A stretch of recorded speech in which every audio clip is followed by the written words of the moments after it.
At KLA, we help you not only gain knowledge, but also experience it.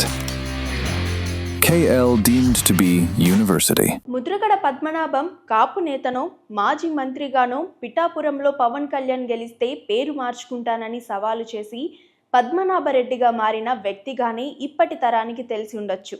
కానీ ఆయన ప్రస్థానం వేరు. 73 సంవత్సరాల వయసులో కొంతకాలంగా అనారోగ్యం సమస్యలతో అయితే బాధపడుతూ హైదరాబాద్లోని ఒక ప్రైవేటు హాస్పిటల్లో చికిత్స పొందుతూ జూలై 14న మరణించారు. క్లీరంపూడి మునసబు గారి అబ్బాయిగా రాజకీయ ప్రస్థానం మొదలుపెట్టిన ముద్రగడ పద్మనాభం నిజాయితీకి రాజీ పడని మనస్తత్వం, సేవాగుణం, ఆర్థికంగా దెబ్బతిన్నా తాను నమ్మిన దారిలో చివరి వరకు నడిచిన మొండిఘటంగా నిరసన దీక్షలతో పాలకులకు తన డిమాండ్లు వినేలా చేసుకోగలిగిన నాయకుడిగా చరిత్రలో నిలిచిపోయారు. ముద్రగడకు 2 కుమారులు, 1 కుమార్తె. పెళ్లైన తరువాత పెద్ద కుమారుడు అనారోగ్యానికి గురికాగా ముద్రగడ తన పెద్ద కోడలికి కుమారుడితో విడాకులు ఇప్పించి ఓ IRS అధికారికిచ్చి ఆమెకు మళ్ళీ వివాహం చేశారు.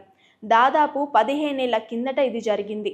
ఈ విషయం పెద్దగా బయటకు రానివ్వలేదు. అయితే ఈయన ఎక్సైజ్ శాఖ, రవాణా శాఖ, పాడి పారిశ్రామిక అభివృద్ధి శాఖ మంత్రిగా పనిచేశారు. మంత్రిగా, ప్రజాప్రతినిధిగా ఎక్కడ కూడా ఆయనపై అవినీతి ఆరోపణలు రాలేదు. అలాంటి నిబంధత ఉన్న నేతను అరుదుగా చూస్తుంటాం.